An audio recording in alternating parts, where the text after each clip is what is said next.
രാവിലെ എഴുന്നേറ്റ് ഒരു ചായയൊക്കെ കുടിച്ച് പുറത്തോട്ടേക്ക് ഇറങ്ങിയപ്പോഴാണ് ഇങ്ങനൊരു കാഴ്ച കണ്ടത്. അതിപ്പോ JCB ആയാലും ഫോർക്ക് ലിഫ്റ്റ് ആയാലും ഇങ്ങനെയുള്ള കാര്യങ്ങൾ കണ്ടിരിക്കാൻ വേറെ തന്നെ ഒരു മൂഡാണ്. ഇതും കണ്ട് ആസ്വദിച്ചിരിക്കുന്നതിന്റെ ഇടയിലാണ് ഓഫീസിൽ നിന്നും കോള് വന്നത്. ജോലിക്കിടയിൽ പരിക്ക് പറ്റിയ കുട്ടിയെയും കൊണ്ട് പെട്ടെന്ന് ഹോസ്പിറ്റലിൽ എത്തിക്കണം. ഞാൻ പിന്നെ സമയം ഒട്ടും പാഴാക്കാതെ അടുത്തുള്ള ടാറ്റ ഹോസ്പിറ്റലിലേക്ക് വെച്ച് പിടിച്ചു. കണ്ണിന്റെയും പുരികത്തിന്റെയും ഇടയിലായിട്ട് ചെറിയൊരു മുറിവായിരുന്നു ഉണ്ടായിരുന്നത്.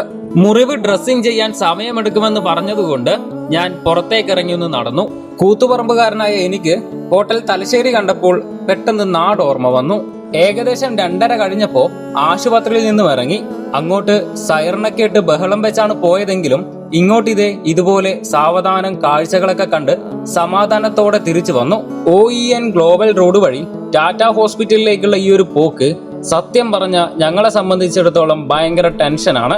കാരണം ഈ റോഡിന്റെ കണ്ടീഷൻ അങ്ങനെയാണ്. അങ്ങനെ ഓട്ടം കഴിഞ്ഞ് വന്ന് വണ്ടി ഷെഡിൽ കയറ്റിയിട്ടു.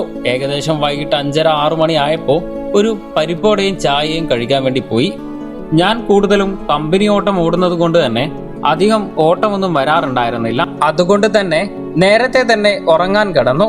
അങ്ങനെ പാതി മയക്കത്തിൽ വീണിരിക്കുമ്പോഴാണ് പെട്ടെന്നൊരു എമർജൻസി കേസ് വരുന്നത്. സ്ഥിതി കൂടുതൽ ഗുരുതരമാകുന്നതിന് മുന്നേ ആശുപത്രിയിൽ എത്തിക്കുകയും അതും കഴിഞ്ഞ് ഞാൻ റൂമിൽ വരികയും ചെയ്തു. ശേഷം ഒരൊറ്റ ഉറക്കം. അപ്പൊ ശരി, നാളെ കാണാം.